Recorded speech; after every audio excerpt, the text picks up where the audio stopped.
NBC's narrative news program Dateline ran a 2-hour special on Friday night featuring a murder case from Citrus County.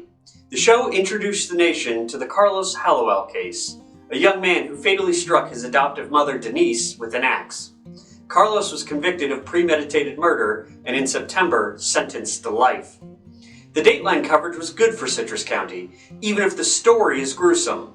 When combined with the other recent events, it's worth reflecting on how good the last 2 days have been before some turbulent times arrive ahead, starting on Tuesday.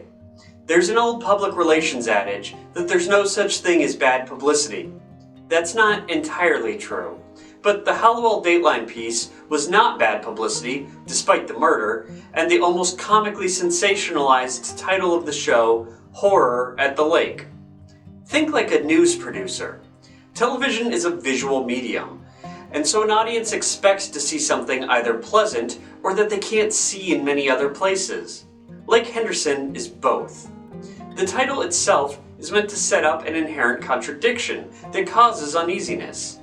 Lakes are meant to be serene, and NBC goes to great lengths to have fabulous shots of our East Side County lake system, while the horror description of the murder conflicts with these peaceful images in a person's mind. It's not just the stunning B-roll that made the camera crews want to come to Inverness. It's the story itself. There are about 7 different agreed-upon news values in journalism. This story doesn't have some of those values, such as timeliness or prominence. The murder took place years ago, and no famous names or places were involved. What it does have, though, is novelty and conflict. The novelty comes from the method of murder, an axe to the head while his mother slept, and the conflict comes from numerous other parts of the story that led up to the climactic murder. What elevates this to national news, however, is not just the conflict itself, but the conflict resolution. Citrus County Sheriff's Office dive teams recovered the mother's cell phone and in-home security cameras that had been thrown in the lake, and then were able to extract data from the phone to track the exact path it took from the house to the lake, as well as the timeline of events. The show visually represented this information with a 3D map of the house that had numerous pin drops in it that was truly captivating, but that would not have been possible without the diligence of CCSO.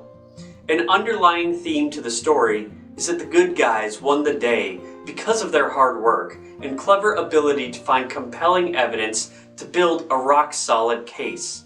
This ultimately led to a confession. While the murder is tragic, the incident doesn't harm Citrus from a PR standpoint because the system worked so well that it reinforces what a safe place the county is to live. CCSO reported this week to the Inverness City Council that the crime rate is virtually unchanged despite an influx of new residents and visitors to the area. 2 other events within 24 hours of the broadcast also strengthened the community. These were the 2021 Lake Hernando Dragon Boat Festival and the 14th annual Stone Crab Jam Music Festival. The Concurrent doesn't spend much time covering community events, but these are important for other reasons having to do with the county. The 3 events from this weekend featured the best Citrus has to offer, and 2 of the 3 took place on the east side of the county. Our economy is dependent on tourism, and Crystal River is a marketable city.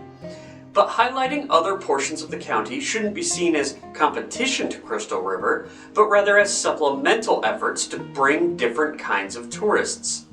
Putting too much emphasis on Crystal River can exclusively what Crystal River can exclusively offer tourists that no other part of the county can, leads to ideas like the Fort Island Trail multi-use path that is redundant in a county that offers miles of beautiful shaded connected trails with numerous destination spots on the east side of the county.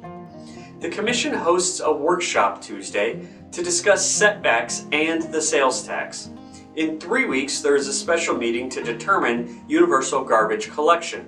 These topics will inevitably cause community conflict, but that will hopefully be resolved as quickly and easily as if CCSO was on the case.